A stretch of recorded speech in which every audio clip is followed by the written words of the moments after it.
every interview starts the same way. I just ask you your name and how you spell it for me, and your case. Okay, what was that? There's some tall tales about the shamans around here. I didn't really get in depth on that part because I didn't know too much about being a shaman or seeing some shamans.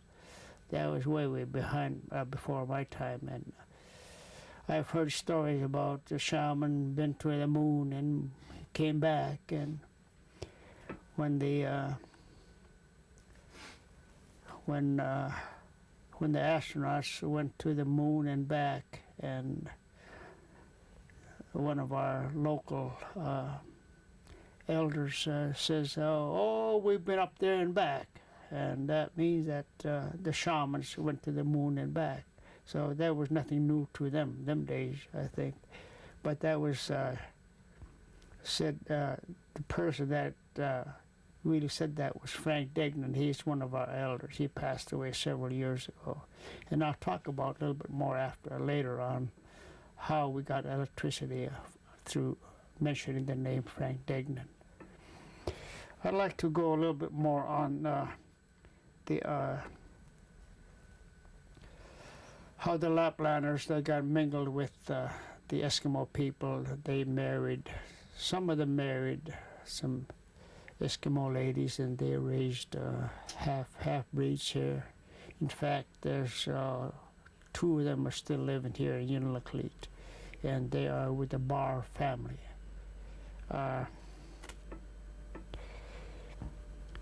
Ole Bar was one of them that came from northern part of Norway, and their descendants are Erwin and Lester Bar. Another thing about that, the early days when the price of fur went down, Ole Bar was one of the original that came from northern part of Norway, bought Fred LaBelle's mink farm, which is located about maybe 30 miles upriver. In fact, the building is still standing up. And they had minks. I don't know how many set of minks. There were maybe 100 minks. I don't know. But every one of them had a name by the owners of the minks. They live on mostly on fish, either dried or or the whole salmon, and they have to cook for them every day. And the price of the fur went down suddenly, and like the old Depression days, everything went haywire. You probably heard of that in your lifetime. And it didn't affect our people very much, but it affected a lot of like the traders. They trade for fur and all that. But in the earlier days, things were so cheap that I remember the days when a can of condensed milk was bought at the store for 8 cans for $1. Now they're up to about maybe $1.73 a can, and that's how things were a long time ago. And they bought out a lot of fur with very low prices. In the wintertime, thinking about that, the LaBelles would slaughter their mink, and the price would be very low, and they didn't thrive very good. So that thing fell apart pretty fast on account of the drop in the fur. So in fact, the building up there is partially owned by the BLM people, U.S. government, and they're going to restore that place up there, which is they're going to redo, change the foundation and put up the mink farm structure. So it's going to be nice after what BLM people, how they restore that area. it'll be one nice to see. I haven't seen it yet. They started out it about a year ago, so that's one thing about what happened when the price of fur went down. Everything went haywire them days. I think what you call depression, that was in the early 30s, I believe. And So you were still real young. yeah, I was very young. Yeah. I'd like to say a little bit on this. When Dr. Sheldon Jackson came around here and in this area, and he bought out the reindeer from the Laplanders, and I believe our president them days, President Roosevelt mandated that all the reindeer that was owned by the Laplanders be owned by the natives. So that was one of the things that transpired them days, and solely owned by the natives only. And Maybe, what is a Laplander? What does that mean? when is the Laplander?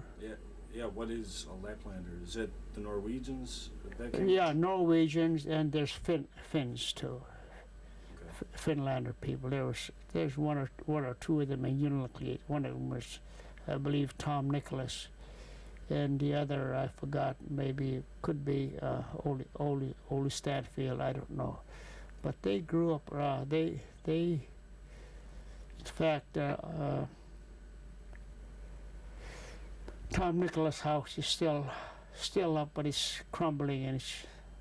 I wish you could go over there and look at it yourself and photograph it.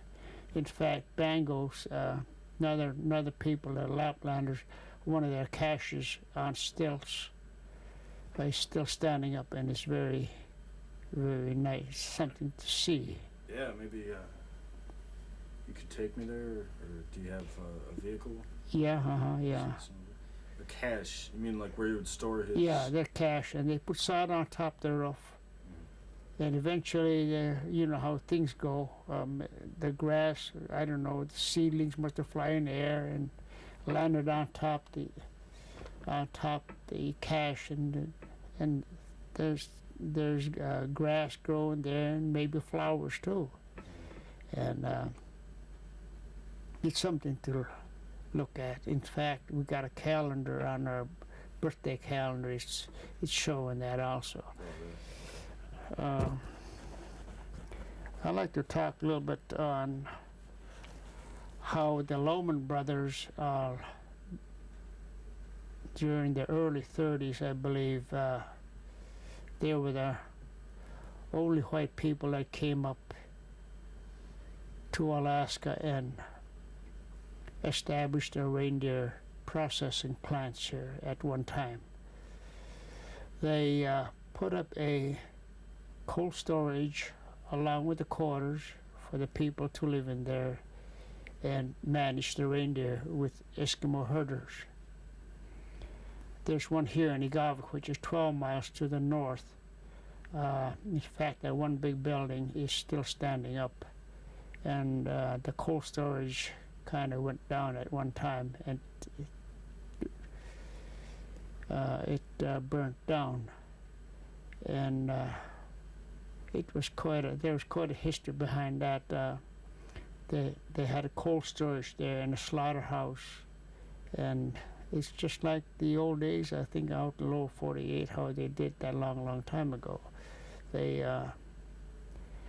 had ladies, they cleaned the innards of the reindeer and take the heart out and liver and etc. So this came about, and during the Depression, I believe everything went haywire also, and everything was, money wasn't that big them days for that part. And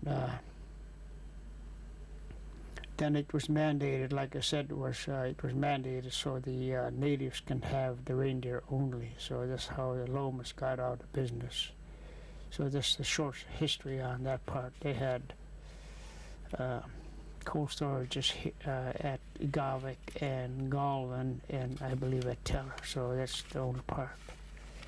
So after it went into native hands away from the Laplanders, there was no need for the processing plant. Is that it? Yeah, no more need for that. They are owned by whoever wants to raise a reindeer. In fact, I believe there's only one left right now, one in Shishmaref. There's two, I think, one in Wales and one in Shishmaref that have reindeer, along with one of the guys at White Mountain. All the rest of those reindeer herders that had reindeer here, the herd of the caribou migrating southward from northern part of Alaska, they migrate all the way down to the lower part of Yukon River, and they mingle along. When the reindeer are grazing out there, they are joined by the caribou, and there goes your reindeer herd. So there's only 3 of them right now are thriving. It's just the caribou corrupt the reindeer. Right. Make them wild. Yeah. And they're learning how to treat them with. In fact, the guy at White Mountain, I believe, and in Koyuk, I believe they started feeding them with commercial food, but I don't think that worked out too good. They usually live on moss and whatever they can eat. So what do you think about, it was Roosevelt, I guess, that made it pass from the Laplanders' hands into the native hands, the herds. What do you think about that process? Yeah, that part where the President of the United States or somebody down there in D.C. Mandated that the natives can only own reindeer, not no other white people. So I believe United States, when that was mandated, I think the money came from the United States government to pay out the Laplanders for their part in selling out their herd. You think, was that a good thing in helping the economy or helping, the Alaskan Native people get started? Or? Yeah, it's right. In fact, my wife, Mays, her father we brought over about 500 reindeer from Stebbins with a dog team back before I got married. And it took us 3 days from Pikmiktaalik, south of Stebbins, and all the way to here to Unalakleet.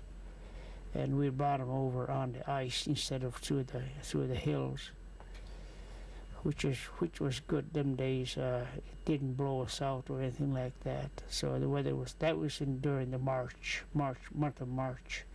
We brought over 500 head of reindeer. So that was when it first was enacted then, that you brought the herds over? No, a long time ago, my uncle, Frank Koutchak, he had reindeer business also. That's what he shares.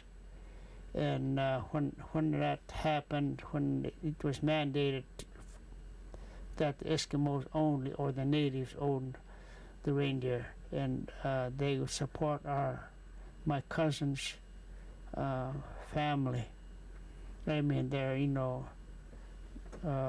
Mrs. Koutchak, she had a bunch of children, and whenever they ran out of reindeer meat, they would tell one of their herders to bring them back one reindeer or two.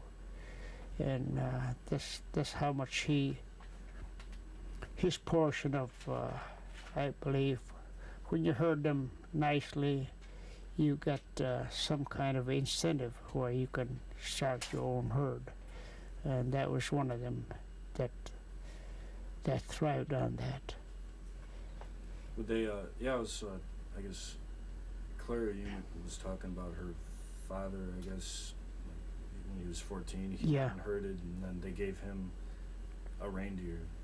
Is that how it is, or how it was for most people? If they would help, someone with their herd, they would give them one of the herd?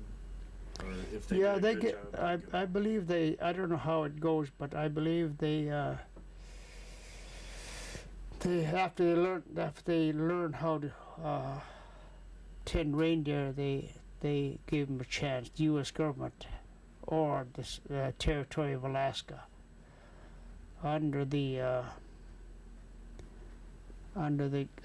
guidance of the United States government, that they can own reindeer herds. So that's what did, but things went kind of haywire them days. The reindeer disappeared. One year up in North River, the headwaters of North River here, which is pointing up that way. My brother-in-law, Misha Dick, said that everywhere you looked. Let me get that back. That year, it rained possibly in January, and there was a change of climate for that month, and everything went melting. Everything, even the snow. Then the weather got really cold in a little while later, and when the reindeer started trying to eat, they couldn't penetrate the ice, so there was a lot of reindeer that starved. In fact, like the cattle down at how they blowed up, and they were all like that up in the hills. So that's one of the stories how a lot of them passed on. So or do you know the date or the year when that thing was enacted, when Roosevelt or whoever mandated the switch, in the ownership of the herds? Was that in the early 30s? That, I believe it's in the early 30s or beyond that. I mean earlier than that, but yeah, that's when it happened. Okay, so ever since then, this area, I guess, has been big in reindeer herding, then, huh? Right. There's none here in Unalakleet area. There was one at Shack-Chulik, and like I said, the caribou took those away. And the one at Koyuk, I believe there was one at Galvin, or I don't know. They must be wild reindeer. I don't know, but they've been absorbed like that when the herd come down. Caribou herd come down from the north. They take the reindeer along with them. How does that happen? Well, they just happened to caribou just happened to be right there at the right time, and mingled with the reindeer, and they naturally follow the leader, and they're gone. So the reindeer think that the caribou's life is more exciting or something? I believe so. I don't know, but that's how they lost every one of them. So it never happens the other way. Caribou are never absorbed into a reindeer. I don't know how they do it, but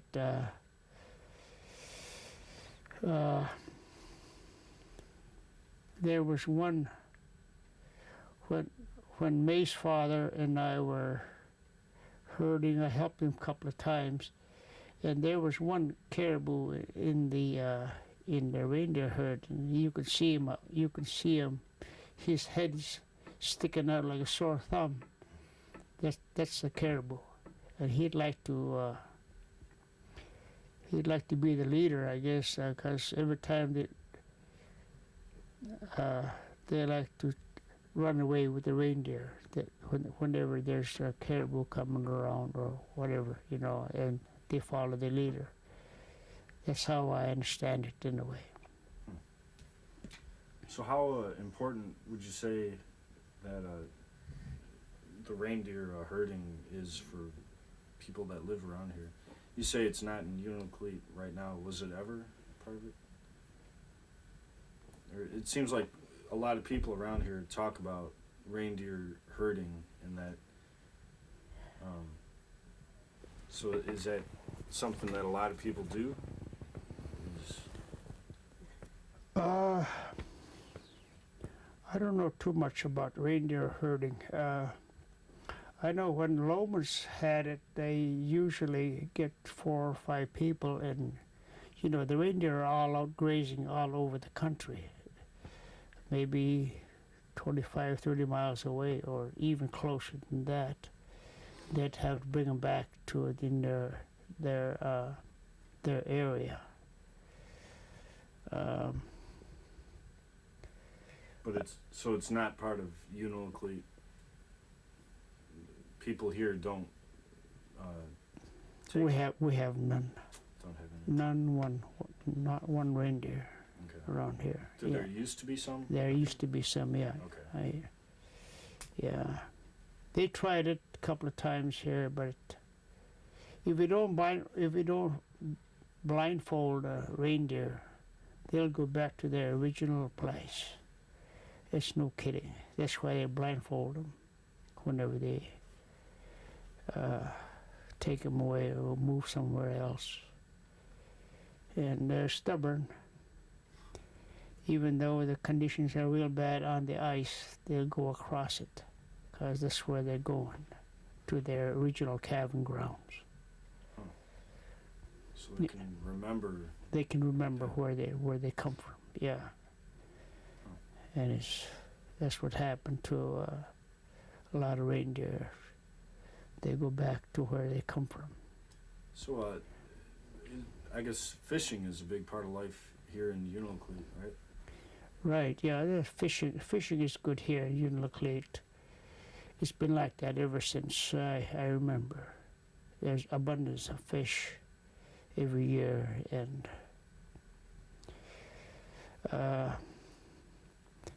right now, it started about 15, 20 years ago that they started getting herring for the Japanese markets.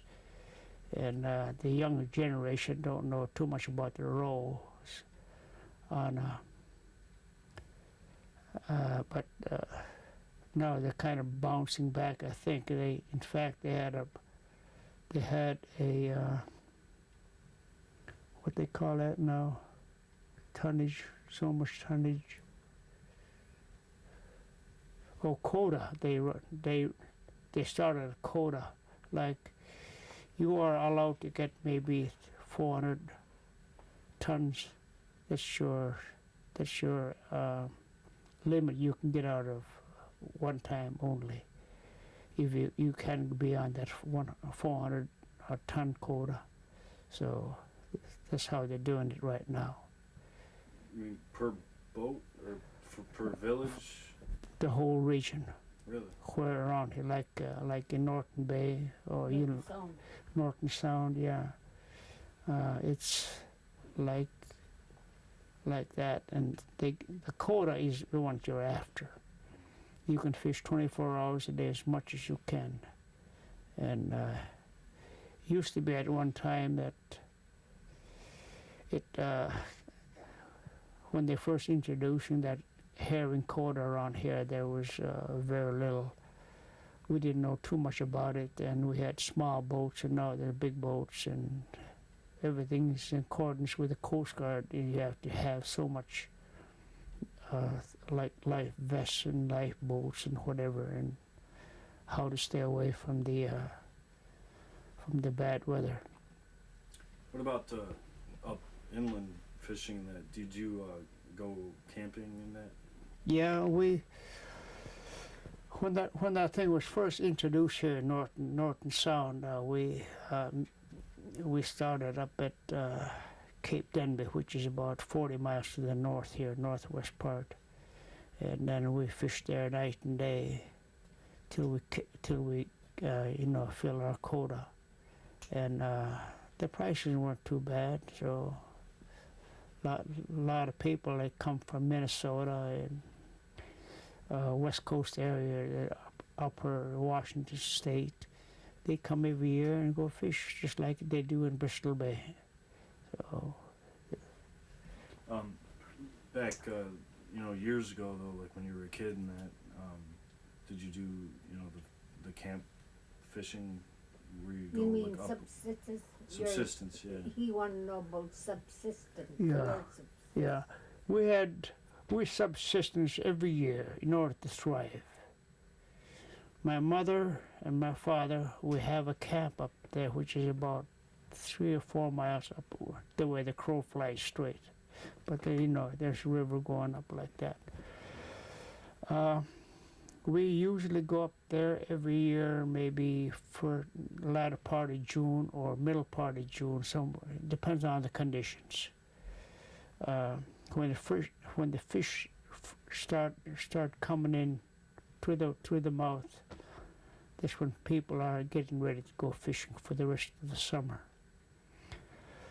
Our camp used to be located up there, and ever since I was a kid till I was around 15 or 16, the first 15 years of my life, I lived up there at the camp.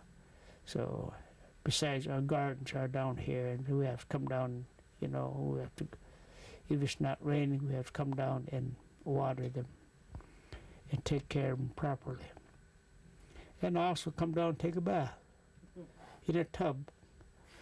So what I mean by a tub, a number 3 tub, it's not very big, but it kept us clean. It's better than jumping in the river all the time to try to get clean. I don't think they ever do that. No, they have to come down here and take a bath. Wow. Or take a bath up there if they got the tub, but they got to heat the water. Oh, like through the winter time and that. Winter time is it's a different story. We're home down here. Okay, I see. So you would go up in the summertime. You'd be upriver. Yeah. And then in the wintertime down here. Yeah, and then we haul our water in ice chunks, big ice chunks, and we melt and put them in a big 55-gallon, galvanized drum, and that's our water for cooking. And we had no flush toilets them days, and we had outhouses. And you know how things are, it's getting kind of old. So back in 1957, somewhere around that area, 1956 or 57, we laid the water and sewer system here in Unalakleet. And there was something that we liked about it. A flush toilet, you don't have to bring it down the beach and empty your slop bucket or whatever. And it's convenient in a house.